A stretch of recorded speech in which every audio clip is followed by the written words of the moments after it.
A multidão encontrou Jesus no lado oeste do lago e perguntaram a ele: Mestre, quando foi que o Senhor chegou aqui? Jesus respondeu: Eu afirmo a vocês que isto é verdade. Vocês estão me procurando porque comeram os pães e ficaram satisfeitos, e não porque entenderam os meus milagres. Quando Deus levanta um pregador, é para que ele pregue Jesus, para que ele pregue o reino dele. O reino de quem? De Deus. Mas, irmãos, a coisa está tão feia, a coisa está tão esquisita. O mundo cristão, ele está passando por uma revolução, está passando por uma transformação assustadora. Eu já tenho até dito aqui na igreja que o evangelho nos últimos tempos ele tem crescido muito. Pelo menos, as estatísticas dizem que no mundo há mais de 52 milhões de cristãos, de evangélicos, E tem crescido. A gente tem acompanhado a internet, a gente tem acompanhado as mídias, e a gente tem visto aí pessoas famosas aceitando Jesus ou se convertendo. Mas um dia eu orei e eu disse: Senhor, que maravilha que está acontecendo no mundo, porque o mundo parece estar se convertendo. Irmãos, nitidamente, você acreditando ou não, eu ouvi uma voz dizendo: não se admire com isso, não se vanglorie com isso. Não essas palavras que eu estou falando para você aqui agora, porque eu creio que as palavras de Deus são diferentes das palavras que tem na terra. Eu acredito nisso. Mas o que tem me chamado a atenção e a minha preocupação, porque o crescimento, irmãos, ele tem acontecido, mas as motivações desse crescimento é o que mais chama a atenção. O que é mais importante, o que está acontecendo mais, é a motivação da pessoa ir até Cristo, a motivação da pessoa ir para a igreja. O que faz uma pessoa a ir para uma igreja? O que faz uma pessoa a buscar uma religião, vamos dizer assim?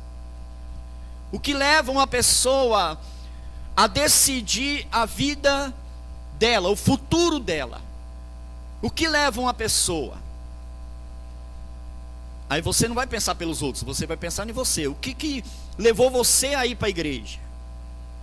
O que levou você a batizar? E outra coisa mais importante que eu quero perguntar para vocês: quais são os métodos que você escolhe para escolher uma igreja para congregar? Quais são os seus métodos? Tipo, eu vou congregar numa igreja assim. Quais são os seus argumentos? Quais são os seus métodos que você requer de uma igreja? Para eu congregar numa igreja, a igreja tem que me oferecer o quê? O que o texto está dizendo aqui? Que uma multidão foi atrás de Jesus. Quando eles não acharam Jesus, eles ficaram alvoroçados, porque eles sabiam que era para Jesus estar ali. Sabiam que era para Jesus estar ali, mas não estava. A Bíblia diz que eles estavam, a multidão encontrou Jesus no lado oeste do lago, só que eles estavam no lado leste. Mas quando encontraram Jesus, eles disseram assim para Jesus: quando foi que o Senhor chegou aqui, sendo que nós estamos aqui desde a madrugada? Presta atenção, irmão. Mestre, quando foi que o Senhor chegou aqui? Irmãos, será que eles estavam ali realmente procurando Jesus, porque eles não viram Jesus chegar? É o texto que diz isso, irmão. Quando foi que o Senhor chegou aqui? Jesus respondeu: eu afirmo a vocês que isto é verdade. Vocês estão me procurando porque comeram os pães e ficaram satisfeitos, e não porque entenderam os meus milagres. Espera aí. Olha para frente aqui, por favor, irmãos. Vocês me procuram pelo pão que comeram e não por entenderem os meus milagres. Olha só, cada milagre que Jesus operou, Jesus estava querendo mostrar algo para o povo. E o que é que Jesus queria mostrar para o povo, irmãos? Os milagres de Jesus significaram algo. Significaram algo. Mas só lendo isso aqui você não chega à resposta. Só lendo João 6 você não vai me dar a resposta. E você não vai ter também a resposta.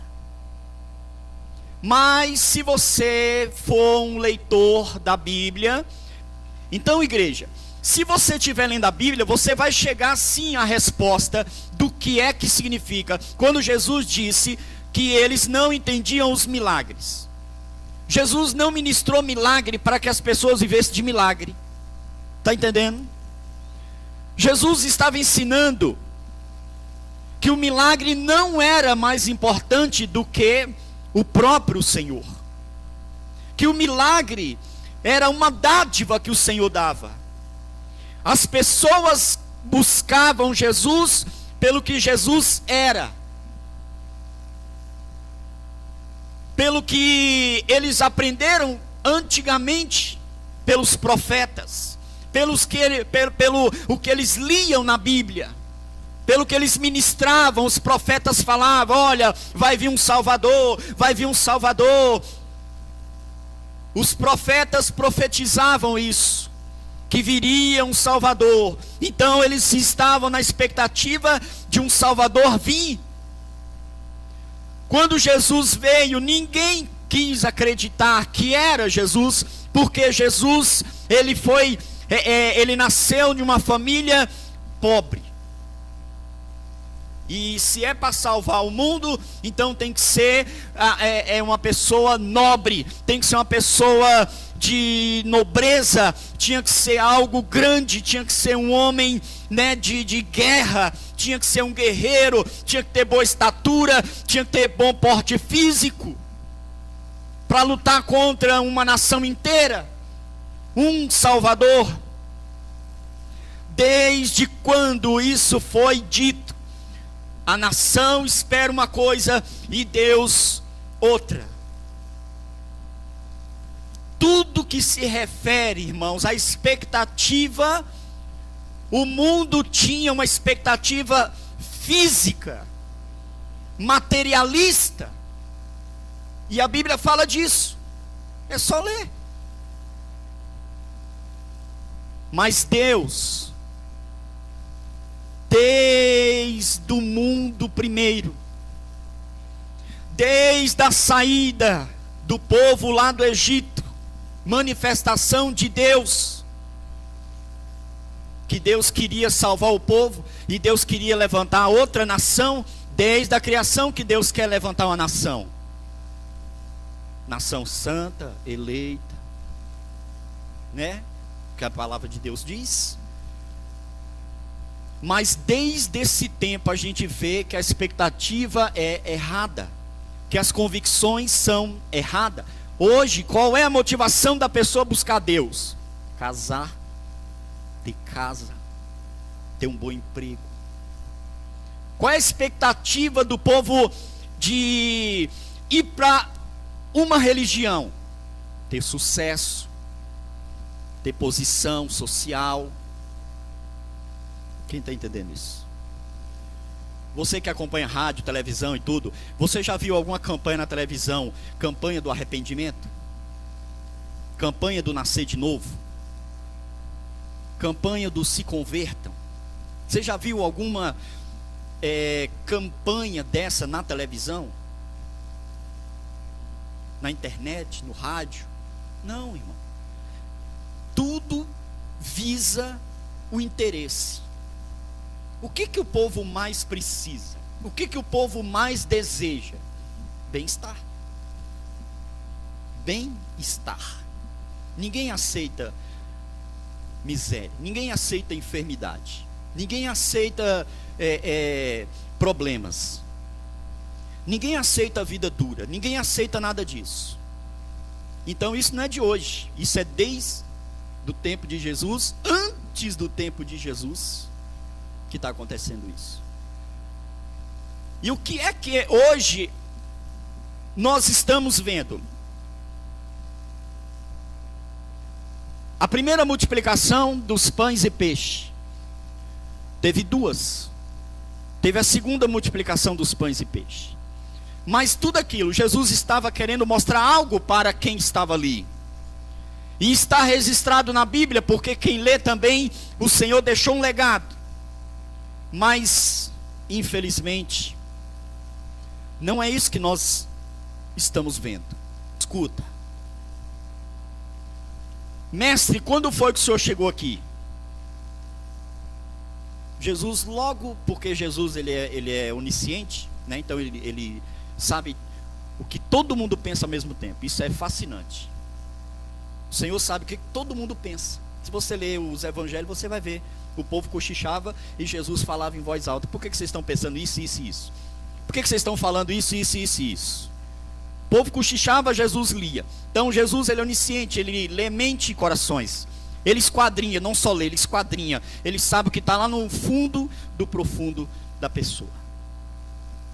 E aí quando eles disseram, mestre, quando foi que o senhor chegou? Aonde nós estávamos aqui à sua espera. Nós vimos, nós estamos aqui, olha Senhor, nós, o povo de ontem. Jesus logo viu que eles não estavam ali por causa do entendimento. Jesus deixa bem claro aqui, ó, vocês não estão aqui. Eu afirmo a vocês que isso é verdade. Vocês estão me procurando porque comeram pão e ficaram satisfeitos, e não porque entenderam os meus milagres. Entenderam os milagres. É o que está aqui. Então Jesus foi direto. Vocês estão aqui pelos milagres e não por ter entendido o milagre. É difícil entender isso, irmão. É difícil entender isso. Mas eu quero deixar bem claro para vocês aqui. Hoje em dia é exatamente as mesmas coisas. As pessoas procuram os milagres de Jesus.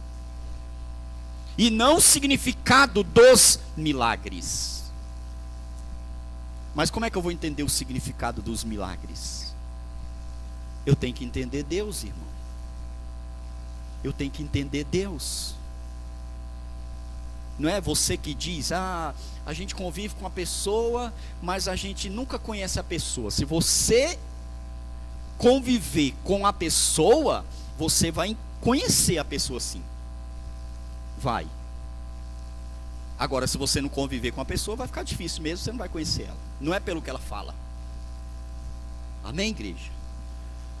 Para você conhecer uma pessoa, você tem que conviver sim com ela. E se você conviver com ela dia a dia, você vai a conhecer. Então, para você conhecer Deus, você tinha que conviver com Ele. Você tinha que andar com Ele. Você tinha que ter Ele. Você tinha que estar com Ele.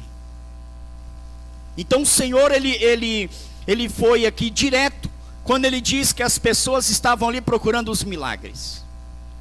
E hoje a igreja também não é diferente, irmãos, infelizmente. Tem muitos aproveitadores. E os aproveitadores não estão aí sentados. Os aproveitadores estão em cima dos púlpitos. Os aproveitadores estão pregando o evangelho.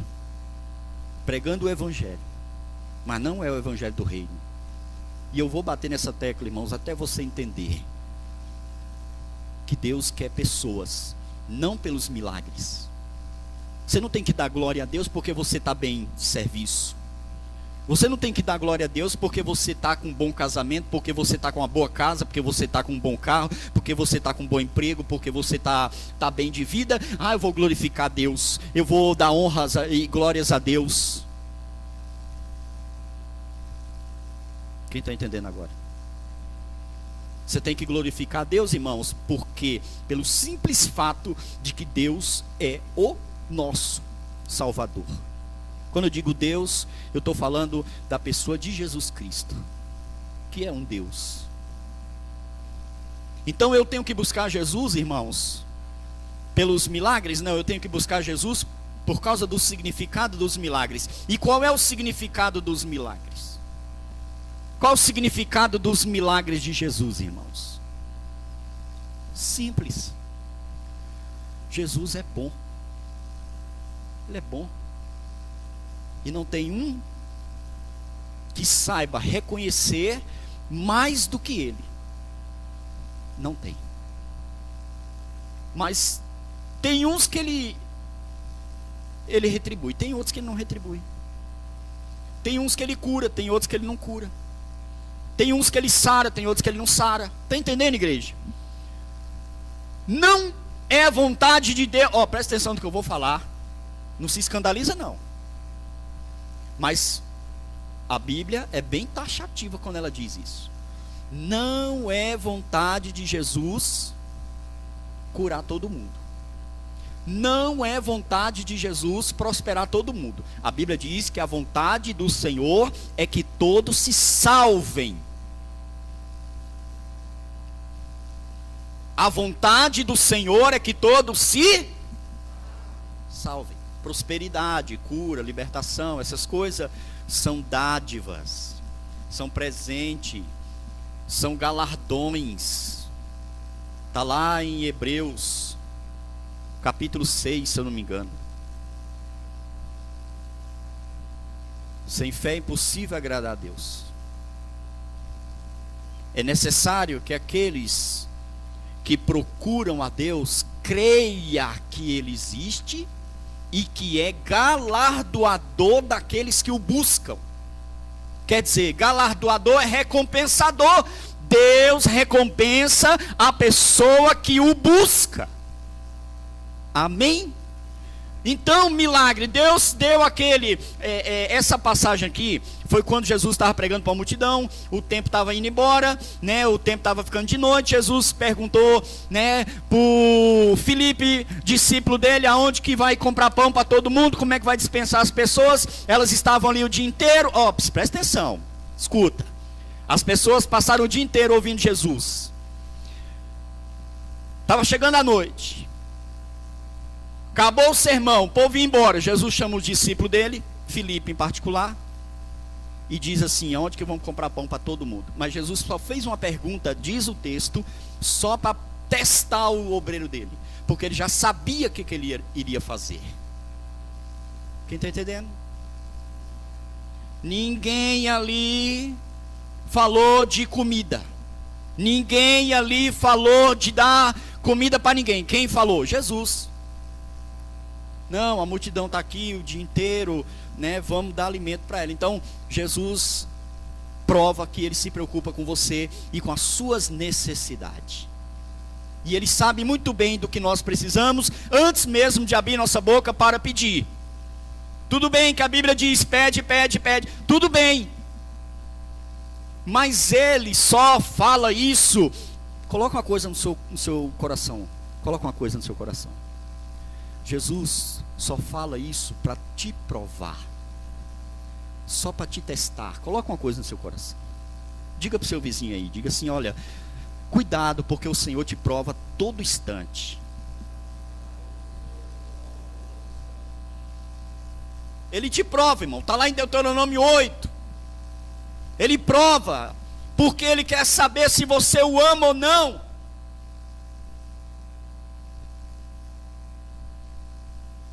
Então aqui Jesus diz: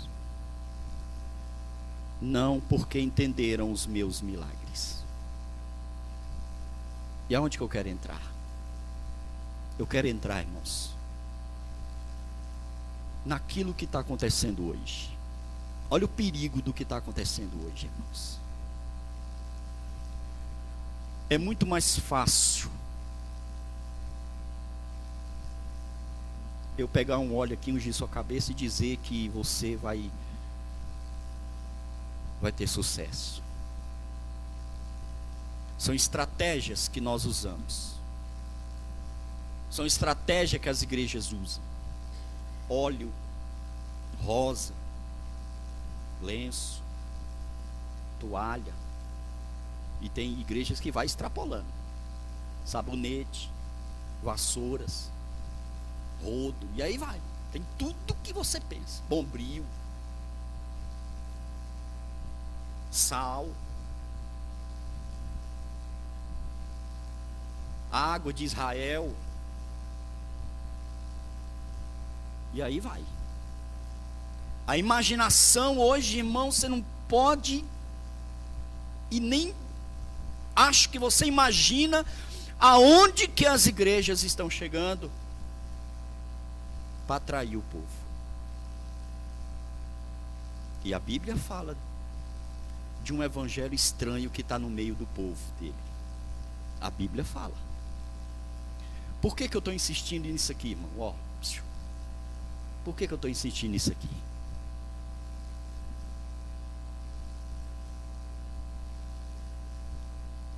Porque a verdadeira vontade de Deus está no seu evangelho. Está na Bíblia.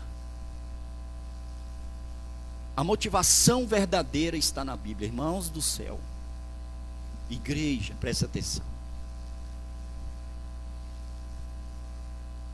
O nosso maior exemplo é Jesus. Mas tem um discípulo dele que nós temos que parar e estudar a vida dele. Paulo. Não foi um dos 12. Mas esse homem, ele tem um bom exemplo de vida. Amém? Sim ou não? Não sei se você sabe. Você conhece Paulo? Paulo de Tarso, que antigamente se chamava Saulo de Tarso. Ele tem um bom exemplo se você estudar a vida dele. Eu separei 2 versículos aqui. Não precisa abrir a Bíblia, eu quero que só você escuta. Se tiver caneta, anota aí. Gálatas 6,17, que diz, não vou ler lá não. Lá diz assim que Paulo carrega as marcas de Cristo no corpo dele. E isso, meu irmão, isso tem dado o que falar. Gálatas 6,17 diz que Paulo carregava sobre o corpo dele as marcas de Cristo. Você sabia que tem muita gente que usa esse versículo para marcar o corpo? Olha para mim. Tem muita gente que usa esse texto para marcar o seu corpo. E o pior, irmão, o pior,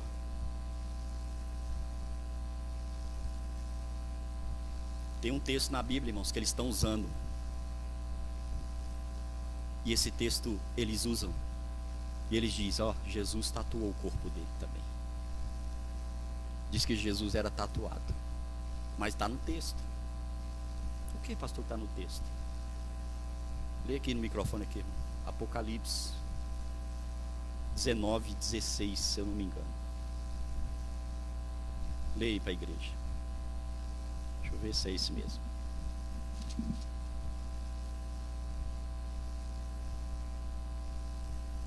Isso aí mesmo. Só o 16. Capítulo 19, versículo 16.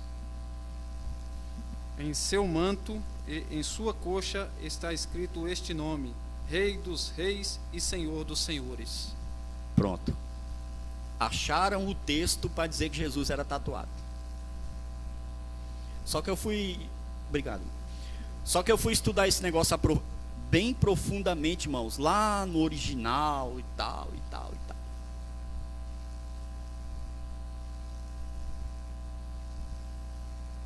Mas o que é mais importante, a gente não pode pegar, irmãos, um versículo isolado da Bíblia para a gente levar uma vida do jeito que a gente quer, não. Olha para mim. Eu não sei até onde essa igreja vai, mas ela vai até onde o Senhor vai deixar. Mas que eu vou pregar a verdade, eu vou. O que eu vou é ministrar a verdade, eu vou. Porque o que a gente está vendo aí, irmãos, presta atenção, a coisa está feia. Eu só peço uma coisa para vocês, ó. Não meça sua vida por pregadores, cantores e igrejas que estão na mídia.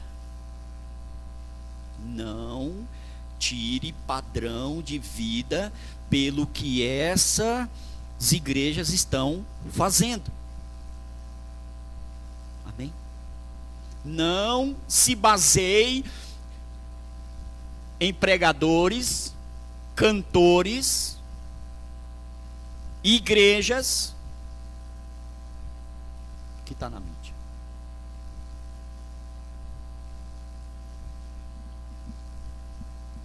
Tem um texto lá em Levítico que diz assim, que nós não devemos marcar nosso corpo. Mas muitos dizem que Levítico é lei. Só que tem coisas no Velho Testamento que são perpétuos. Tem coisas que não, que o Senhor mudou. Mas tem coisas que são perpétuas. E aí a maior preocupação, por que que Jesus tocou nesse assunto aqui? Porque o povo não estava entendendo. Jesus estava ministrando o milagre para provar que ele era Deus. Jesus estava ministrando o milagre para provar que Deus é o autor e o consumador da nossa vida. Ele só fez os milagres para provar que ali estava o Salvador. E que nós temos que buscar o Senhor e não as coisas que o Senhor pode dar. Está entendendo? Diga. Então, nós estamos vivendo o oposto. Paulo disse que carregava as marcas no corpo dele de Cristo. Aí eu pergunto para vocês, que marcas que Paulo tinha no corpo? Tatuagem assim escrito, Jesus é o Senhor? Tatuagens dizendo que só o Senhor é Deus? Que marcas que Paulo tinha no corpo dele, irmão? Paulo foi preso, foi açoitado, Paulo foi... ele apanhou, ele quase morreu em um naufrágio, passou fome. Quem passa fome emagrece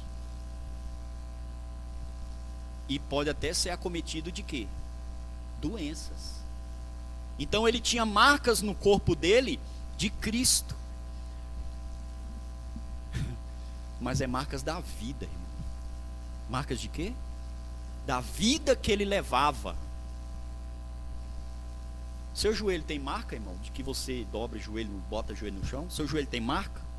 Seu joelho só, estou perguntando seu joelho. Porque quem dobra muito o joelho no chão, ele deixa uma marquinha roxa. Você tem essa marca de Cristo no seu joelho? Que marcas são essas? Que Paulo estava dizendo em Gálatas 6,17, que ele carregava no corpo dele as marcas de Cristo. Engraçado que Cristo também tinha muita marca no corpo dele.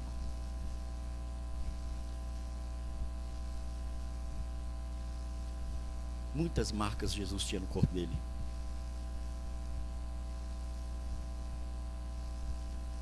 E nós hoje? Que marcas que nós temos hoje? Que marca que você tem que se você andar na rua alguém vai dizer: ei, você é crente? Que marca que você tem que você anda na igreja, na rua, e aí o povo assim te para e fala: ô, você é crente, não é? Marcas. Quando você está na parada de ônibus, alguém olha para você e diz assim: essa pessoa é diferente. Lá no seu trabalho, quem trabalha fora aqui, levanta a mão. Lá no seu trabalho, alguém gosta de ficar perto de você: ô, você tem uma palavra hoje de Deus? Que bom, né, irmão? Quando alguém reconhece isso na gente, a gente dá uma palavra a uma pessoa, a pessoa: oh, obrigado por aquela palavra que você deu, obrigado por aquele texto que você leu. Você carrega marcas? Que marcas que você carrega no seu corpo, irmão? No seu corpo, tá? Não é no seu coração, não.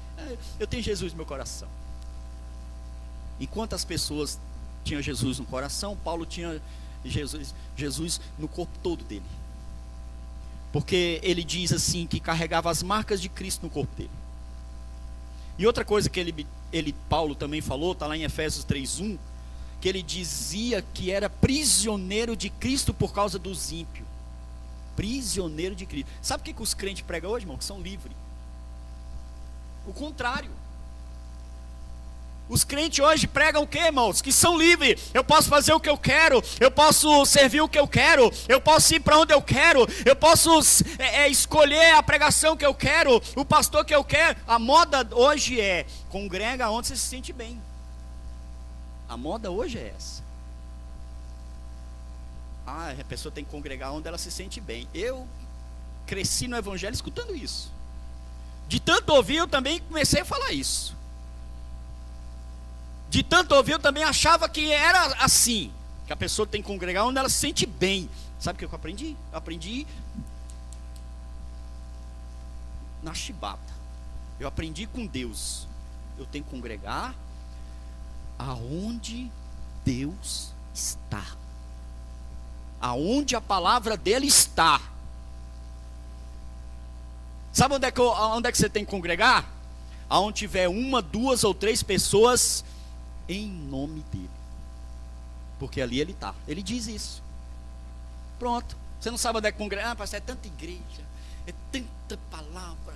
Uma vez eu conversei com uma pessoa assim: pastor, é tanta igreja que um fala uma coisa, outro fala outra, aonde que você tem que congregar? Aonde tem 1, 2, 3 ou mais servindo ali em nome de Jesus. É ali que você tem que ficar.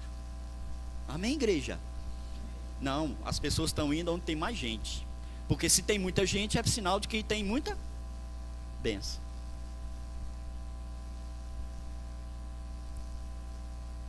Só que eu tenho que pregar a verdade para vocês, sim ou não? Quem quer ouvir a verdade? Que evangelho é esse, irmão? Que evangelho é esse que está sendo hoje pregado?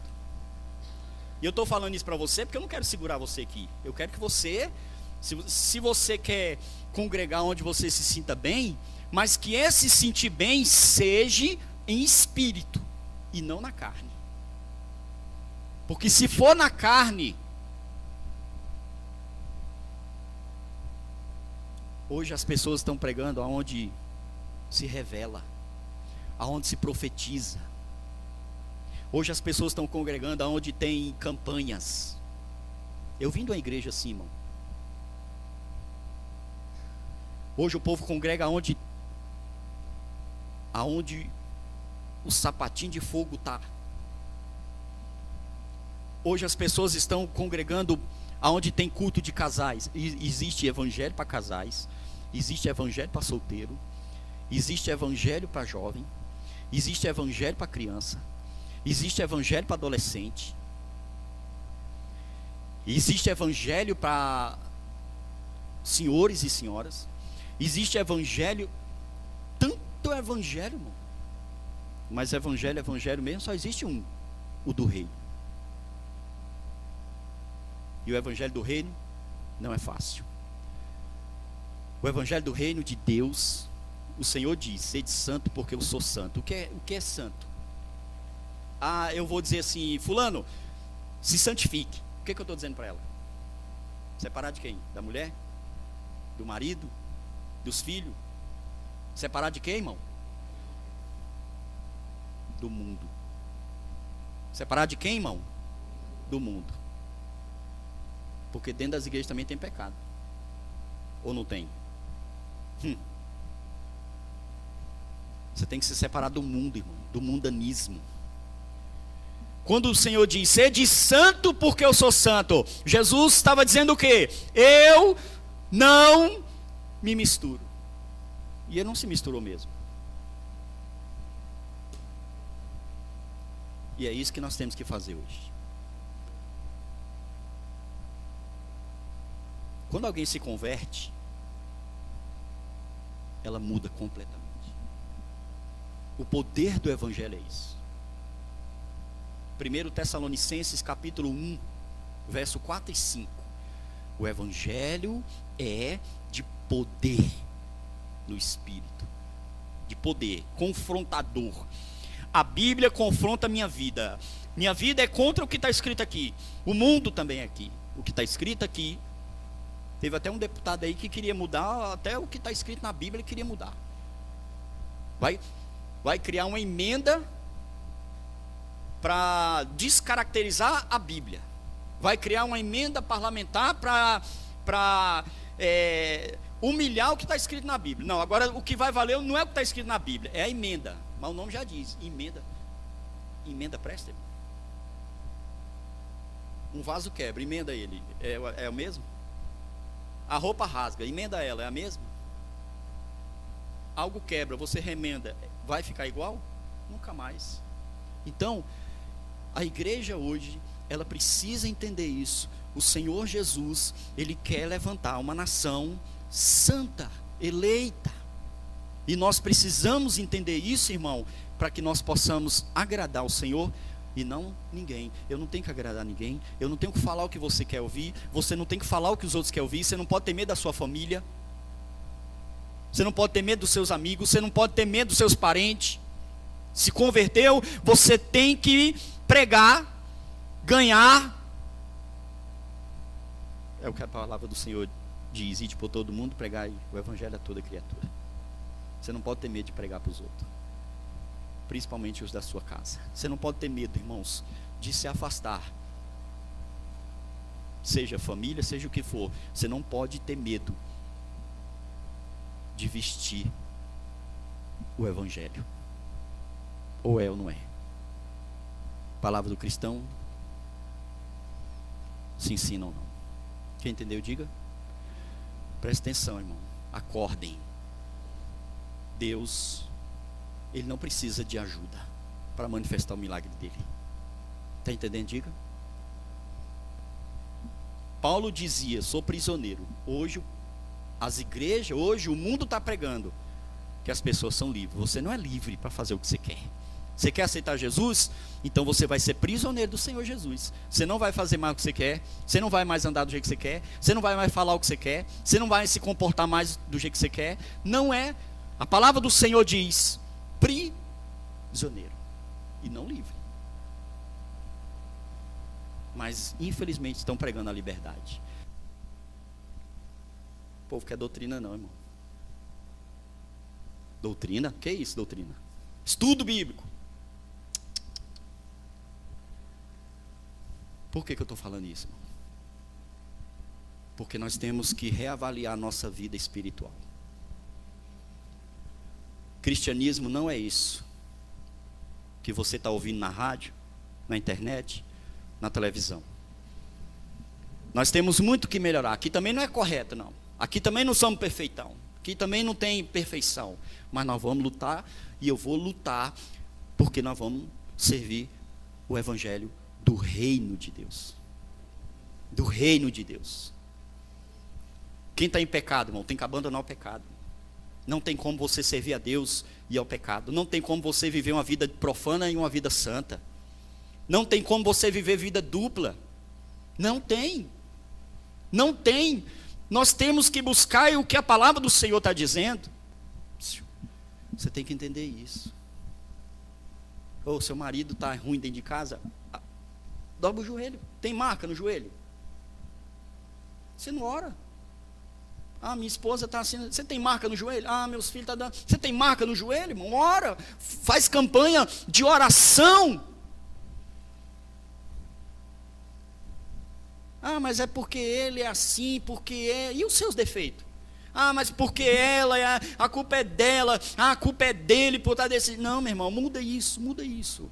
Não, dobra o joelho e fala: Senhor, eu vou ver esse homem ainda servindo o Senhor em espírito e em verdade. Eu vou ver essa mulher ainda sendo uma mulher de Deus, uma mulher santa. Eu ainda vou ver essas crianças santas. Eu ainda vou ver a minha casa servindo ao Senhor. Dobra esse joelho, irmão, vamos orar.